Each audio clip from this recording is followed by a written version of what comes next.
Dans cette vidéo, on souhaite déterminer le développement asymptotique de cette quantité-là en plus infini au degré de précision 1 sur n carré. Cette quantité-là étant un carré, elle peut être vue comme le produit de deux quantités ou comme une expression composée de la forme un bloc à la puissance alpha. Dans les deux cas, pour effectuer son développement asymptotique, on va commencer par faire le développement asymptotique de cette quantité-là. Cette quantité-là étant un quotient, on va commencer par l'écrire sous la forme d'un produit. Et on va effectuer le développement asymptotique de cette quantité-là. Et il n'y a rien à faire car c'est une combinaison linéaire de termes bleus rangés dans l'ordre en infini. Puis on va faire le développement asymptotique de cette quantité-là. Et quand le développement asymptotique de cette quantité-là sera réalisé, on va effectuer ensuite un produit de deux développements asymptotiques. Cette quantité-là étant une fonction composée de la forme 1 sur, on va commencer par effectuer le développement asymptotique du dénominateur.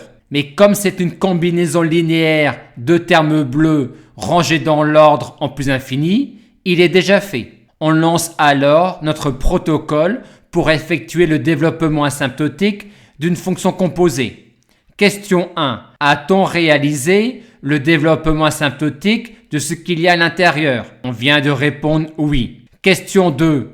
Se présente-t-il bien, à savoir, est-il de la forme 1 plus u avec u qui tend vers 0? Réponse non. Aussi, on va mettre en facteur le premier terme du développement asymptotique. Ceci étant effectué, ce terme-là est un terme bleu, on n'y touche plus. Et on a ici une structure de la forme 1 sur avec le développement asymptotique du dénominateur qui est effectué. Et en plus, il se présente bien car il est de la forme 1 plus u avec u qui tend vers 0. Et comment est le u qui tend vers 0? Le u qui tend vers 0 est un unique terme bleu.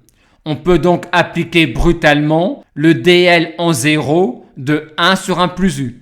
Et pourquoi suis-je allé jusqu'à un degré de précision 1 sur n carré? Car tout à l'heure, quand on va effectuer le produit de ce développement asymptotique-là avec celui qu'on va obtenir pour cette quantité-là, on voudra à la fin obtenir un degré de précision 1 sur n carré.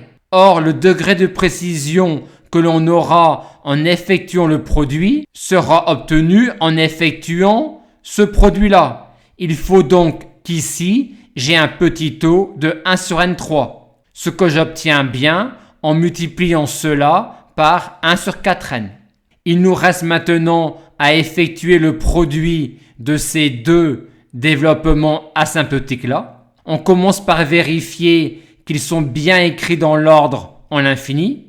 On détermine ensuite le degré de précision que l'on aura à la sortie.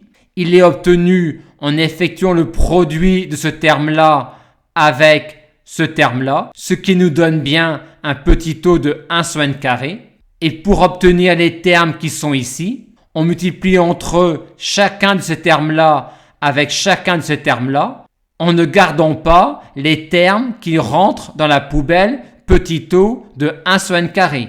On a donc obtenu le développement asymptotique de la quantité jaune. Maintenant, pour obtenir le développement asymptotique de la quantité jaune au carré, deux voies sont possibles. Première voie, on va effectuer un produit de deux développements asymptotiques.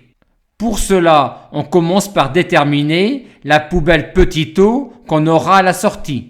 On l'obtient grâce à ces schémas-là. Cette flèche-là nous donne un petit taux de 1 sur n carré et de même avec cette flèche-là. Donc, la poubelle qu'on aura à la sortie sera un petit taux de 1 sur n carré.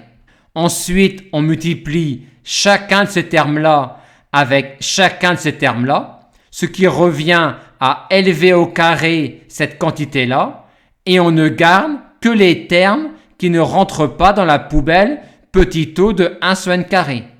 Et on a donc obtenu le développement asymptotique en plus infini de notre quantité au degré de précision 1 sur n carré. Une fois qu'on avait obtenu le développement asymptotique de la quantité jaune, pour obtenir celui de la quantité jaune au carré, on pouvait aussi procéder de la manière suivante. On pouvait voir cette quantité-là comme une fonction composée de la forme un bloc à la puissance alpha. Et on pose alors nos questions classiques pour faire le développement asymptotique d'une fonction composée. A-t-on réalisé le développement asymptotique de ce qu'il y a à l'intérieur? Réponse oui. Se présente-t-il bien, à savoir, est-il de la forme 1 plus u avec u qui tend vers 0? Oui. Et comment est le u qui tend vers 0? Le u qui tend vers 0 est un développement asymptotique avec une poubelle petit o de 1 sur n carré. Aussi, à la sortie, on ne pourra pas avoir un meilleur degré de précision que 1 sur n carré. Et pour l'avoir, on va écrire le dl en 0 de 1 plus u au carré tant qu'apparaissent des termes qui ne rentrent pas dans la poubelle petit o de 1 sur n carré. Va-t-on écrire u carré? Oui, car u carré fait apparaître des termes qui ne rentrent pas dans la poubelle petit o de 1 sur n carré. Et on ne va pas plus loin car les termes u3, u4 et ainsi de suite n'apporteraient aucun terme et en plus ils n'existent même pas car 1 plus u carré est exactement égal à ça. Et ensuite, il nous reste à faire la combinaison linéaire de ces quantités-là pour obtenir le résultat souhaité.